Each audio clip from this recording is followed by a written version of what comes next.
Bom dia, senhoras e senhores. Sejam bem-vindos à conferência de resultados da Cyrela Brasil Realty S.A., referente aos resultados do segundo trimestre de 2022. Estão presentes hoje conosco o Sr. Rafael Horn, CEO, e o Sr. Miguel Mickelberg, CFO e diretor de Relações com Investidores. Informamos que a apresentação está sendo gravada e traduzida simultaneamente. The translation is available clicking on the interpretation button. For those listening to the conference in English, you can also mute the original audio for a better experience. Adicionalmente, para aqueles que desejam acessar a apresentação em inglês, a mesma pode ser encontrada no site de relações com investidores da companhia, www.ri.cirela.com.br. Durante a apresentação da companhia, todos os participantes estarão com o microfone desabilitado. Em seguida, daremos início à sessão de perguntas e respostas. Para fazer perguntas, clique no ícone Q&A e digite seu nome e companhia. Ao ser anunciado uma solicitação para ativar seu microfone, aparecerá na tela e então você deve ativar seu microfone para fazer perguntas.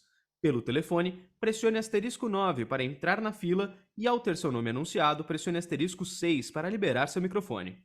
Esclarecemos que eventuais declarações que possam ser feitas durante esta conferência são relativas às perspectivas de negócio da Cyrela, metas operacionais e financeiras e constituem-se em projeções da diretoria da companhia, que podem ou não ocorrer. Investidores devem compreender que fatores políticos, macroeconômicos e outros fatores operacionais podem afetar o futuro da companhia e conduzir a resultados que diferem materialmente daqueles expressos em tais considerações futuras. Para abrir a conferência de resultados do segundo trimestre de 2022, passo a palavra para o Sr. Rafael Horn, diretor-presidente, que iniciará a apresentação. Por favor, Sr. Horn, pode prosseguir. O cenário externo e interno demandam cautela. Mesmo assim, a Cyrela apresentou bons resultados operacionais e financeiros no trimestre, devido à assertividade de sua estratégia de diferenciação em cada lançamento. Foram realizados 13 lançamentos no trimestre, com VGV potencial de 2,3 bilhões. Dessa forma, a companhia encerra o primeiro semestre de 2022 com 3,4 bilhões lançados, 43% acima do mesmo período do ano passado.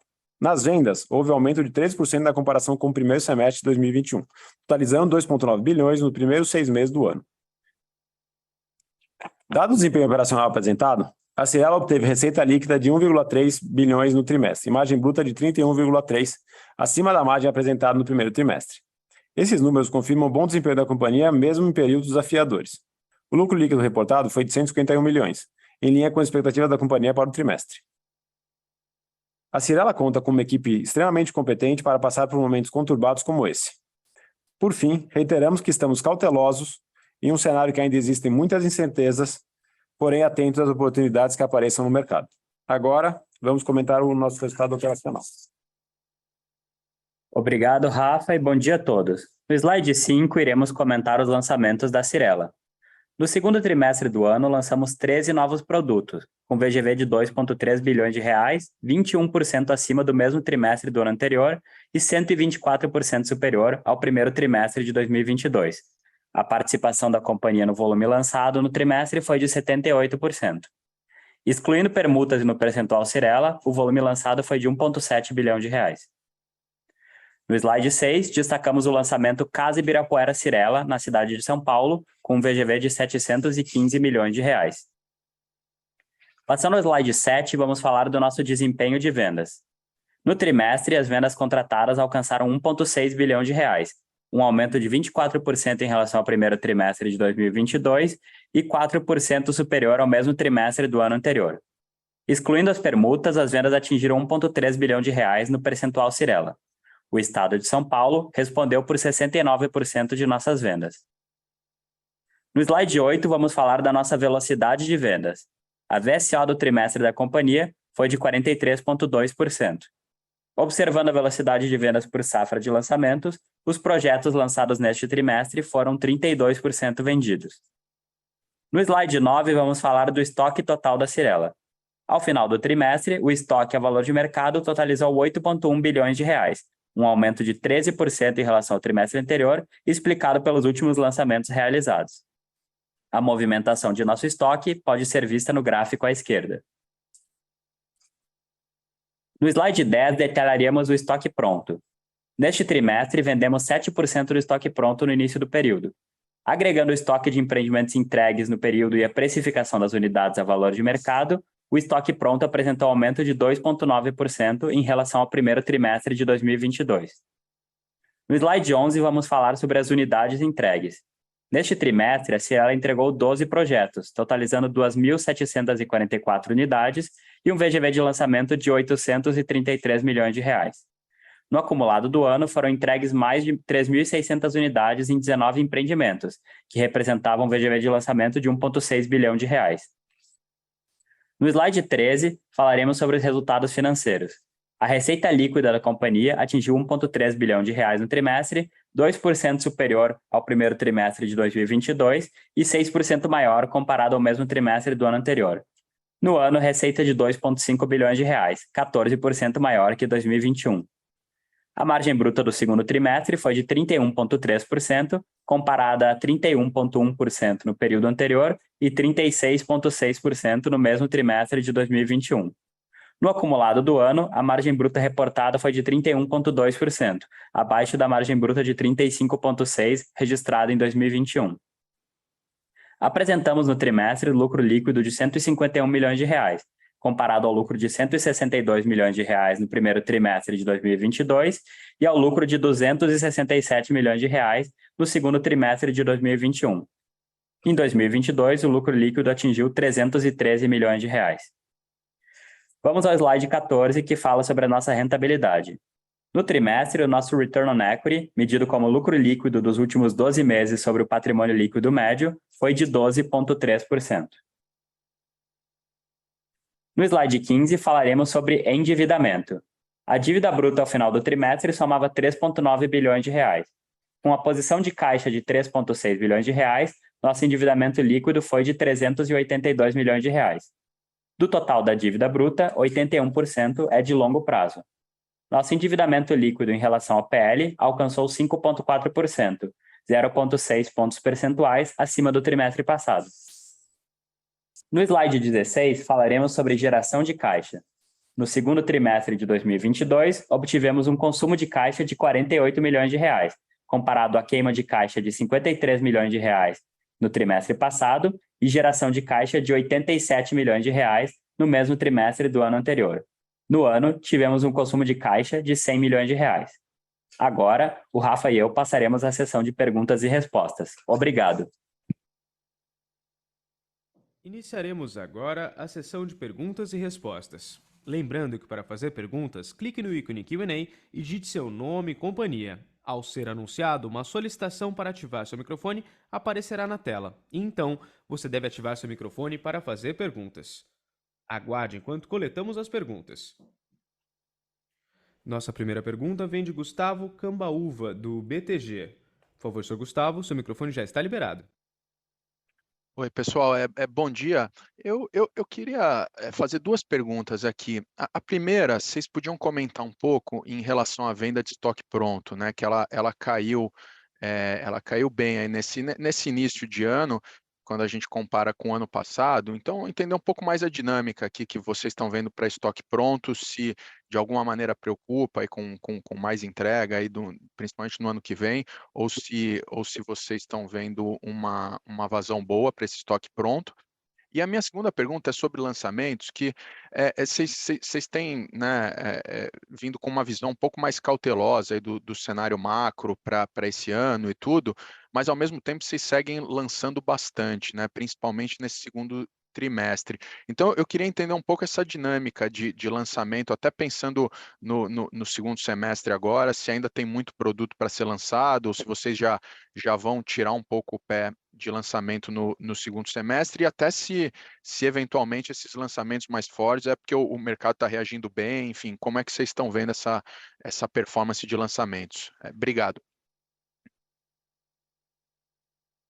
Bom dia, Cambaúva, Miguel aqui. Eu vou falar um pouquinho sobre estoque pronto. Na verdade, a gente vem reduzindo o nosso estoque pronto já há alguns anos, e bem ou mal o estoque pronto que sobrou, ele é mais pulverizado e mais difícil de vender. Hoje, 30% do nosso estoque pronto é de unidades comerciais. A gente tem muito pouco estoque pronto na cidade de São Paulo, por exemplo, de residencial. A gente tem menos Rio de Janeiro, a gente vendeu bastante ali Reserva Golf no ano passado. Agora a gente teve entregas recentes, principalmente 2 projetos no Rio de Janeiro, com volume de estoque um pouco maior, que acabaram aumentando um pouquinho o estoque pronto, mas eles estão naquele período de repasse e solução de carteira, então eles levam ainda, né, alguns meses até voltarem na velocidade de vendas, mas não preocupa não. A gente já havia essa situação dentro do nosso estoque. E o Rafa vai falar agora sobre os lançamentos do segundo semestre. Bom dia. Sobre lançamentos,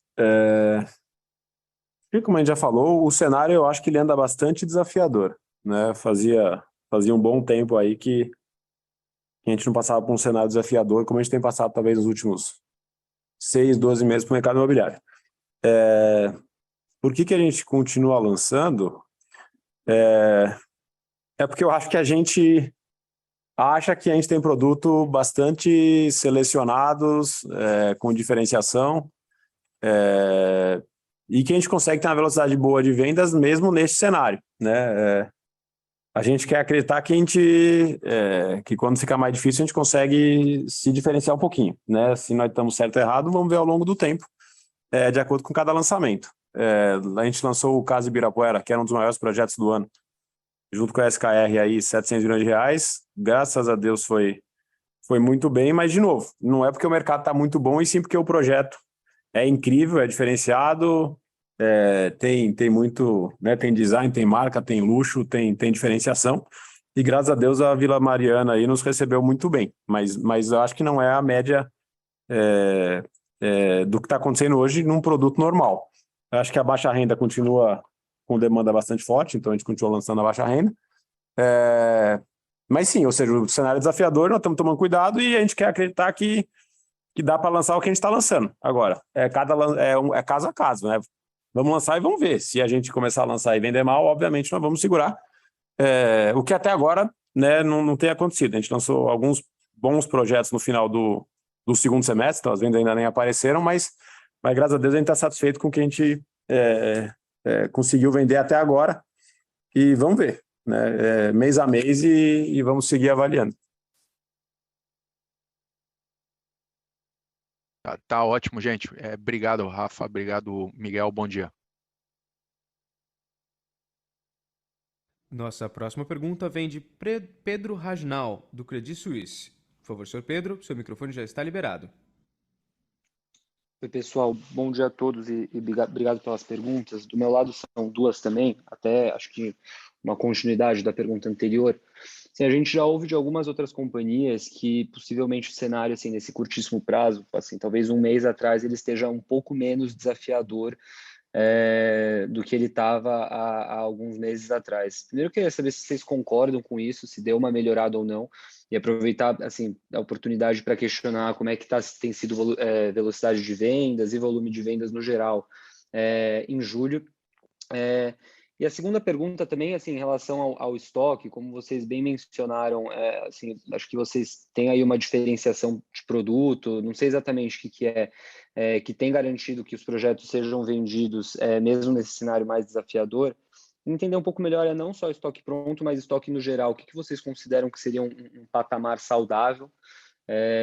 Assim, se possivelmente esse patamar que a gente vê hoje em dia for acima do que vocês imaginam como saudável, qual que é a estratégia comercial para fazer isso diminuir? Aproveitando também aqui, assim, de fato, a gente vê uma performance de vocês, acho que talvez melhor aí que os pares de vendas. O que seria, se vocês pudessem explorar esse diferencial? É algo, assim, a localização dos projetos, talvez a parte de arquitetura, assim, as facilities, ou então, não sei, exatamente, alguma estratégia comercial da própria companhia, tentar explorar um pouco melhor aí o que são esses diferenciais que garantem aí uma performance melhor de vendas. Obrigado. Fala, Pedro, tudo bem? Julho, para estoque, não foi um mês muito bom, tá? Julho, o pessoal viaja, né? Geralmente não é um mês muito bom. A gente também teve alguns lançamentos bem no final de junho, que foram bastante bem, mas aí o pessoal também foca mais em lançamento, então para estoque não foi um mês muito bom. Para venda de lançamento foi muito bom. Sobre esses comentários que melhorou no último mês, a gente não consegue ter essa percepção, né? Ou seja, não é de mês para mês que muda, né? O cenário eu acho que está desafiador há 6, 12 meses, ele continua desafiador. A gente não, eu acho impossível afirmar que melhorou de um mês para o outro. Eu acho que, né, os cenários macros, eles são feitos por períodos, né? Então, é um período desafiador e deve continuar desafiador, né? A hora que mudar ele muda, né, ao longo de 6 meses, né? Cada 6 meses a gente reavalia. O mercado não vira de um dia para o outro, até porque não teria um trigger para... Nada foi trigado no último mês, né? Então, né, os últimos 5 dias, sim, tiveram uma melhora significativa no day longo, que poderia ser uma fonte de alívio aí, né? Mas no último mês não teve nada. Então, como é que melhora no último mês? Eu não consigo entender esse tipo de comentário. Né? A gente está torcendo sim para o day longo cair bastante, para o juro brasileiro cair bastante, e aí sim, acho que aí é um novo salto de patamar, né? Mas ainda não, né, muito cedo para afirmar qualquer coisa sobre juros no Brasil. Sobre a salsa mágica aí que você perguntou, primeiro que não pode contar, né, o segredo, que senão é mais mágico, e segundo que, de novo, brincadeiras à parte, tudo depende do quão desafiador é o cenário macro, tá? Então, ninguém faz mágica, ninguém tem varinha mágica e por enquanto, no cenário que nós estamos atravessando, a nossa fórmula de produto, design, qualidade, de diversificação tem dado certo, né? Obviamente que se o macro continuar deteriorando, nós vamos piorar bastante. Então, né? Ou seja, ninguém faz mágica, né? O que eu posso falar é que o que a gente tem feito até agora tem dado certo.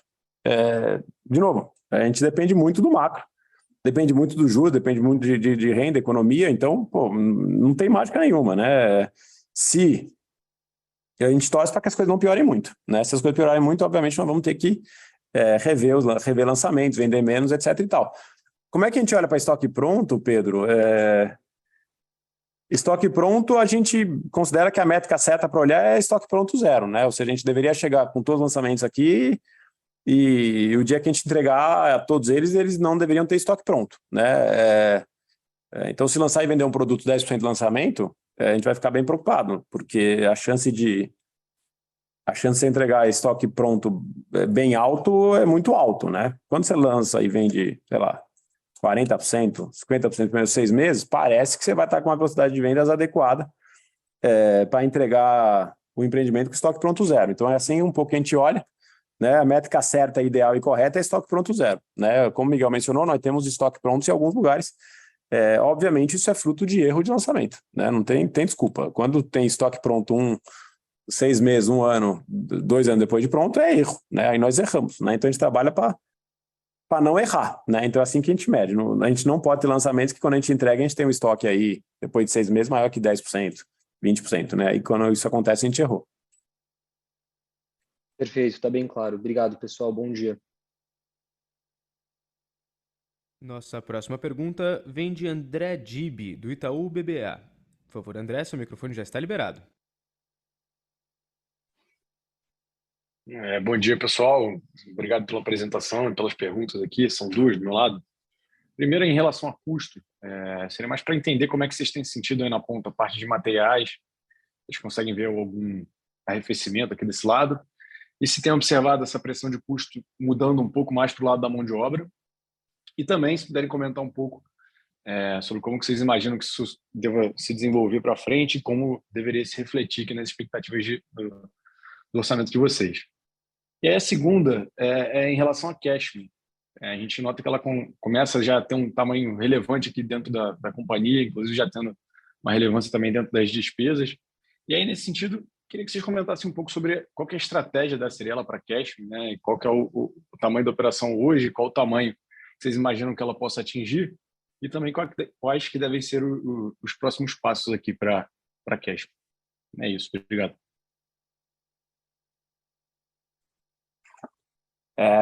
Bom dia, André. Obrigado pela pergunta.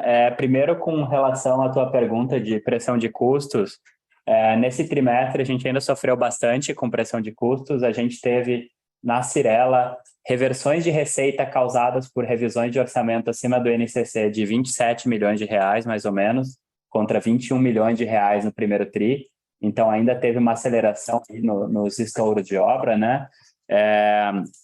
A gente também teve uma JV nossa não listada e que é consolidada no nosso resultado e que também apresentou estouros de orçamento nesse trimestre. Se a gente fosse apresentar a margem bruta ex esses efeitos de estouro, ela ficaria ali numa casa de 33%, mais ou menos. Agora, na ponta, a gente tem visto sim uma certa mudança de cenário. A gente ainda vê uma pressão de custos nos derivados de cimento, continua um pouco mais volátil e com um pouco mais de impacto. Por outro lado, metais, falando aí de aço, cobre, etc., a gente tem visto sim um arrefecimento, algumas reduções de preço que tem nos ajudado. Com relação à mão de obra, a gente já está no nosso pico de tamanho aqui, a gente já está com cerca de 70 canteiros de obra ativos. Se a gente olha para frente, a gente deve continuar mais ou menos com esse volume esse ano e no ano que vem, e depois deveria ter, eventualmente, uma redução. Então, a gente não tem hoje uma demanda adicional por mão de obra, que era o que a gente vinha tendo, né, nos últimos trimestres aí. Então, nesse sentido, a gente sente menos pressão na mão de obra agora. É claro que o cenário continua desafiador, a gente continua vendo riscos para frente, mas no momento a gente tem visto um certo alívio aí, né? É difícil falar de perspectiva, porque tem toda essa questão global, câmbio, commodities, que a gente não é especialista para falar, mas que eu posso dizer que na ponta a gente tem visto um certo alívio, a situação de mão de obra está melhor também do que estava alguns trimestres atrás. Com relação a Cashme, o Rafa vai falar um pouco mais de estratégia, só aqui para fazer um disclose com relação ao G&A da Cashme. O G&A da Cashme foi de 41 milhões de reais nesse segundo trimestre, porém tem 17 milhões de reais dentro desse G&A que são associados a esforços para a originação de novos créditos e que, portanto, essa rúbrica vai passar a ser classificada como sales a partir do próximo trimestre. Então, dentro do G&A da Cashme, na verdade, está quase todo o SG&A da Cashme e a partir do próximo trimestre vai ter essa reclassificação. Então, vai ter um certo impacto ali na linha de G&A. E agora o Rafa vai falar um pouquinho aqui sobre a estratégia da Cashme. Olá, tudo bem? Acho que a Cashme, como vocês sabem, a gente tem apostado que ela cresça, né? Vocês viram aí que teve um aumento de G&A aí já nesse semestre aqui. Boa parte disso é despesa comercial de originação, comissão, etc. e tal. Mas sim, o G&A dela subiu bastante e é decorrência do nosso plano aí de estruturar a empresa e conseguir originar mais carteira, né? Então a gente tem um plano de originação de carteira que está em linha com o que a gente esperava e a gente olha os dois juntos, né? Tem que olhar a originação de carteira e tem que olhar custo fixo vindo. E quando é que nós vamos atingir os resultados aí de ROI da companhia esperados, né? Então tá em linha do que a gente espera, mas ainda nós estamos numa fase de estruturação, né? Então o G&A vem um pouquinho na frente e a carteira está vindo, mas a carteira é acumulativa, né? Então hoje já estamos com quase 1,5 bilhões de reais de carteira, crescemos bastante ela nos últimos 18 meses e a ideia é continuar crescendo para e passo, e obviamente nós estamos de olho no G&A e estamos de olho na originação de carteira. Se tudo der certo em relação à originação, nós estamos bastante tranquilos com relação ao G&A. Obviamente, se a gente não consegue atingir o nosso plano de originação, obviamente o nosso G&A está acima do saudável, né? Mas, de novo, tem que olhar os dois, né? Tem que olhar receita e tem que olhar custo e estamos de olho nos dois e até agora está em linha. Perfeito, muito obrigado. Nossa próxima pergunta vem do senhor Igor Altero, da XP. Por favor, senhor Igor, seu microfone já está liberado. Oi, pessoal. Bom dia. Obrigado por pegar minha pergunta, pela apresentação. Duas perguntas aqui do meu lado. A primeira com relação ao segmento Vivaz, né, que vocês estavam um pouco mais cautelosos aí, né, dado esse ambiente inflacionário, mais difícil, né, para operar na baixa renda. Eu queria ver como é que está a cabeça de vocês agora com esse update mais recente aí nos parâmetros, se vocês estão um pouco mais animados aí para acelerar um pouco aqui. E a outra pergunta é mais com relação, assim, o endividamento de vocês está bem confortável, né? Então eu queria entender se de repente faz sentido ser um pouco mais, voltar a ser um pouco mais agressivo, assim, no sentido de pagar mais dividendo, né, para focar um pouco mais na rentabilidade, melhorar o ROI, né? Como é que vocês estão vendo esse cenário, dado que você já está com uma operação bem estabilizada, né? É isso, obrigado. Como é?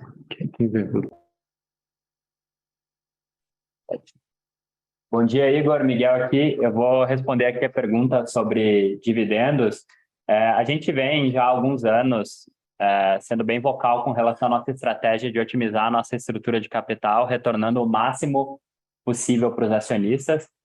Nesse ano, a gente tem sido um pouco mais cauteloso por conta dessa mudança de cenário, que foi bastante relevante. A gente tem um dividendo mínimo extraordinário, um dividendo mínimo obrigatório de 217 milhões de reais, já aprovado, e a ação já está tradando esse dividendo e ele vai ser pago. E fora isso, nós aprovamos aí um programa de recompra que, pela cotação do dia que a gente aprovou o programa, teria um tamanho de mais ou menos 160 milhões de reais.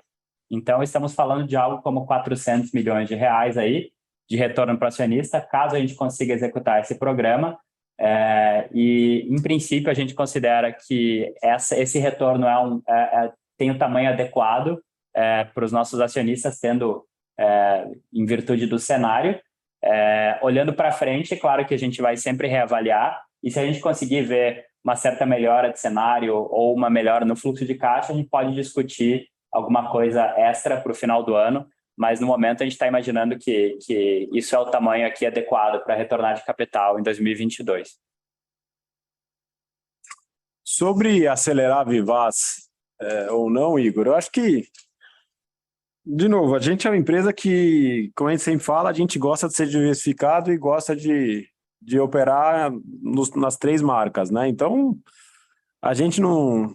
Né, é muito raro a gente falar agora vamos acelerar nesse versus esse, ou no, né? A gente geralmente gosta dos 3, né? Gosta de MAP, gosta de Cyrela, gosta de Living, gosta de Vivaz, e a gente toca os 3 aí, geralmente com as mesmas intensidades e vontades. Então é muito raro a gente falar agora acelera esse, desacelera aquele. Geralmente a velocidade padrão nos 3 é meio parecida. Então não vamos acelerar a Vivaz agora.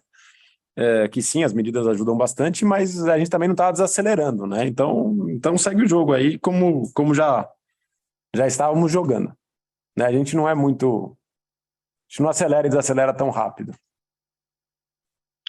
Tá claro. Obrigado, senhores. Bom dia. Nossa próxima pergunta vem de Fanny Orange. Fanny, seu microfone já está liberado. Bom dia, pessoal. Bom dia, Miguel, Rafael. Eu tenho uma pergunta rápida, assim, vocês podem dividir um pouquinho com a gente com relação à estratégia para as JVs que são listadas, assim, se são, né, empresas que vocês estão felizes de ter como parceiros ainda, se faz sentido em algum momento no longo prazo, não sei, desinvestir? Seria essa a minha pergunta. Obrigada. Tudo bem? Tá bom. Olá, Fanny, tudo bem? Sobre as JVs listadas, eu acho que a gente é muito feliz de ser sócio deles. São operadores incríveis, são sócios incríveis e financeiramente também para o grupo foram bons negócios, né? Então a gente é muito feliz de estar lá. Hoje seria um negócio muito, muito distante a gente sair do núcleo duro, do grupo de controle dessas empresas. Não queremos e acho quase impossível. Né, falando com a ótica de hoje, né? A gente faz negócio por longo prazo e o longo prazo dura, né? Então essa é a nossa cabeça. Então sair do núcleo duro acho muito improvável, né? Então no macro acho que é isso. Tá bom. Tá ótimo, então. Obrigada, viu? Nossa próxima pergunta vem de Hugo Grassi, do Citibank. Por favor, senhor Hugo Grassi, seu microfone já está liberado. Bom dia, Rafael, Miguel, parabéns pelo resultado aí, muito obrigado pela pergunta. Eu queria talvez explorar um pouco mais aquele assunto da baixa renda, talvez até ali na interseção da baixa com a média, no seguinte sentido, vocês, nesse último ano, parece que vocês até fizeram algum movimento no sentido de trazer o pipeline que pudera estar lá no grupo 3 do Casa Verde e Amarela e trouxeram ali via Vivaz Prime para vamos dizer, uma média renda de acesso fora do programa. E eu tenho uma curiosidade em especial em relação ao pró-cotista, né? A gente já mencionou agora há pouco no call, sobre as mudanças da reforma do CVA, propriamente dito, mas eu queria entender se o pró-cotista é algo que justifica aí a atenção de vocês, ou se no limite esse pipeline de Vaz Prime ele poderia ser reinserido no caso verde e amarelo. É por aí. Muito obrigado. Legal, Hugo. Obrigado pela pergunta. Com relação à estratégia, baixa renda, terrenos, mais macro, acho que o Rafa já respondeu anteriormente. Com relação ao impacto que essas medidas trazem, ainda não é tão claro, é difícil avaliar. As revisões de faixas e taxas de juros, com certeza, aumentam a capacidade de financiamento dos clientes, então elas nos ajudam a recompor margem.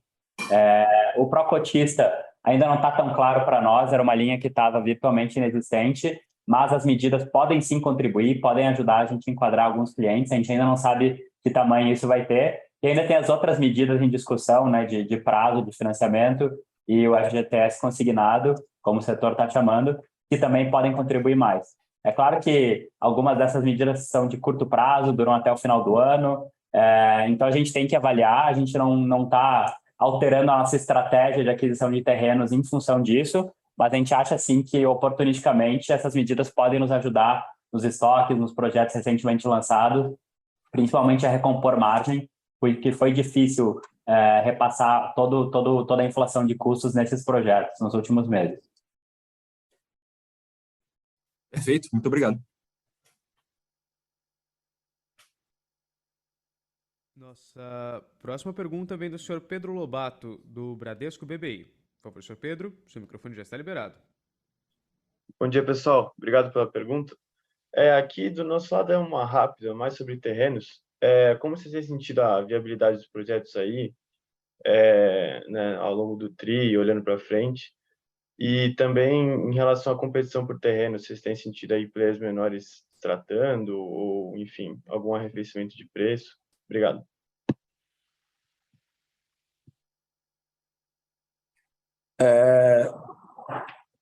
Terrenos, não é nem terrenos, né? Eu acho que a viabilidade de um projeto qualquer, né, depois de 18 meses aí de inflação, de INCC nesses patamares, acho que todo mundo sofreu bastante, né? Nós sofremos bastante, o mercado sofreu bastante, não tem mágica, né? Então,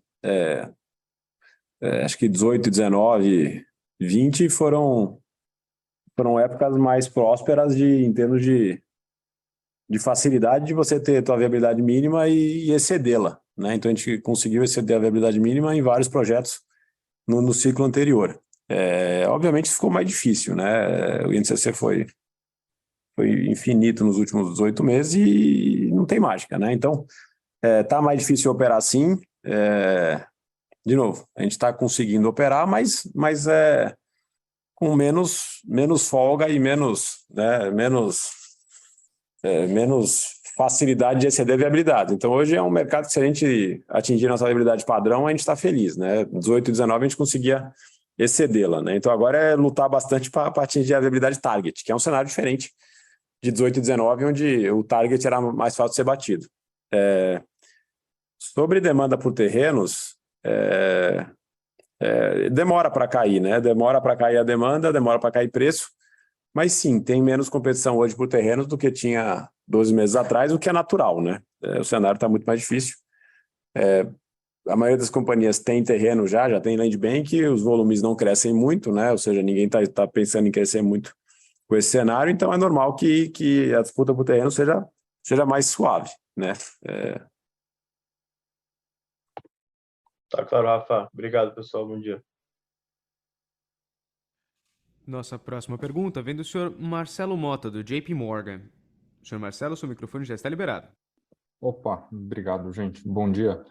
Duas perguntas. Primeiro, se vocês pudessem comentar um pouco sobre a margem, enfim, né, esse TRI, obviamente, a gente viu a margem melhorando aí até sequencialmente. O Miguel comentou que, né, se não fossem talvez esses reajustes de obra, teria sido mais perto de 33, então não sei se dá para a gente pensar que o pior já passou, que é daqui para frente, ou enfim, um cenário ainda muito dinâmico, né? Falou a questão dos itens ali mais linkados com cimento subindo, mas a parte de metálico caindo. Então essa é a primeira pergunta. E a segunda também relacionada com margem, mas entender preço de venda, se ainda dá para tentar passar alguma coisa ou não dá, e aí também para vender o estoque você acaba também tendo essa pressão de não poder subir muito o preço para não espantar o cliente. Obrigado. Bom dia, Marcelo. Miguel aqui. Com relação à margem bruta, a gente teve sim alguns efeitos no segundo trimestre. O primeiro foram esses gestores de obra e, além disso, os reconhecimentos de novos lançamentos tiveram margem baixa de cerca de 29%, principalmente porque 65% do que a gente reconheceu no trimestre em termos de receita foram projetos da Vivaz, que é um segmento no qual a gente está operando com uma margem um pouco mais baixa, de fato. Eu acho que olhando para frente, a gente vê os projetos lançados e ainda não reconhecidos estão com uma margem bruta ali na casa de 34%, 35%. Tem um desafio para os lançamentos que a gente tem no segundo semestre. O INCC machucou bastante, então pode ser que eles venham com uma margem um pouco mais baixa. Mas eu diria que se a gente conseguir estabilizar o cenário de obra, a gente deve sim ter uma ligeira melhora na margem bruta, mas isso é contingente a gente conseguir continuar a vender as unidades a um preço satisfatório e não ter novas pressões de custo, principalmente. Eu imagino sim a nossa margem bruta subindo um pouquinho, não acho que é substancial esse aumento, mas eu imagino sim que a gente possa ter. Claro, tem muita volatilidade, reconhecimentos grandes, o INCC às vezes podem causar impacto positivo em um trimestre, mas olhando assim mais médio prazo, assim, eu acho que sim, deveria ter alguma ligeira melhora, mas tem riscos, né? Ainda tem alguns riscos olhando para frente no estoque e no custo de obra, principalmente. E o Rafa vai falar agora sobre a segunda pergunta. Sobre o preço de venda, obviamente que os preços de venda nos últimos 24 meses eles subiram até bastante, né? Mas eles subiram menos que o INCC, né? Então, sim, houve bastante repasse de preço, que é natural, mas foi aquém do que o vilão aí do INCC fez. Continuar repassando preço daqui para frente e, de novo, caso a caso, projeto a projeto. No macro, o INCC de 30% é mais forte que qualquer repasse de preço, né? Obviamente que a gente tenta, projeto a projeto, quando tem diferenciação, precificar da melhor forma possível, mas não parece ter muito espaço aí para muito repasse de preço daqui para frente na conjuntura econômica atual. Acho que no macro é isso. Perfeito, obrigado, gente. Subir infinito, né? O nosso grande vilão é o INCC parar de subir. Se ele parar de subir, estabiliza e aí todo mundo acha o equilíbrio, né? Quando ele sobe 1% ao mês, é mais difícil de achar o equilíbrio. E aí a gente briga para repassar, mas é uma briga doída.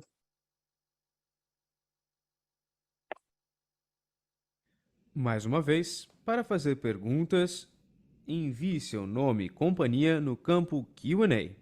Aguarde enquanto coletamos mais perguntas.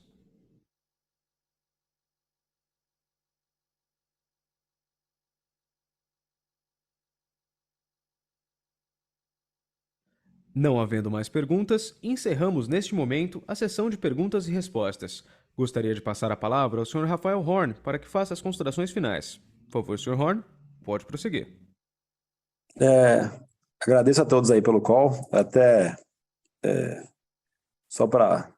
O pessoal perguntou aí se tem alguma coisa que explique um desempenho talvez um pouquinho melhor nesse semestre aí, quando as coisas ficam mais difíceis. Acho que vale mencionar duas coisas, tá? A primeira eu acho que, de fato, o nosso time aqui, o foco no cliente é muito alto, né? Então, queria dar parabéns para a turma aí. A gente pensa de verdade no cliente, na sensação do cliente, na usabilidade do cliente. Eu acho que isso o mercado valoriza, né? O cliente final valoriza. Isso tem nos ajudado bastante. E o segundo é que empresas são feitas por pessoas e o nosso time é especial, né? Então, o foco nas pessoas aqui é bastante alto. O time é bastante competente, né? São pessoas incríveis aí tocando a companhia, né? De fio a pavio aí. Obviamente que eu estou me excluindo disso, mas o nosso time é muito bom, então acho que isso ajuda muito, né? Quando você tem um foco no longo prazo, foco em pessoas e foco no cliente, é o que a gente trabalha todo dia para ter e para manter, né? Mas, de novo, o macro é mais forte que tudo isso, né? Então a gente depende muito do macro, mas a gente continua imbuído aí em deixar o cliente cada vez mais satisfeito, mais feliz e no longo prazo acho que o cliente valoriza isso. Então, acho que é isso que a gente tem tentado fazer. é bastante difícil e vamos seguir lutando aí para continuar continuar matando um leão por dia aí e deixar os clientes satisfeitos. Então, acho que é isso. Obrigado pelo call, e a gente torce aí por uma macro mais fácil, né? A macro tem sido bastante desafiadora e os juros também, né? Então, né, torcer aí para os juros cair e a gente conseguir navegar até de forma mais suave. Mas mesmo se o juro ficar alto, nós vamos fazer o nosso melhor aí para continuar navegando. Obrigado a todos e até o próximo call. A conferência de resultados da Cyrela está encerrada. Em caso de dúvida, envie sua pergunta para o time de Relações com Investidores através do e-mail ri@cyrela.com.br. Agradecemos a participação de todos e tenham uma excelente tarde.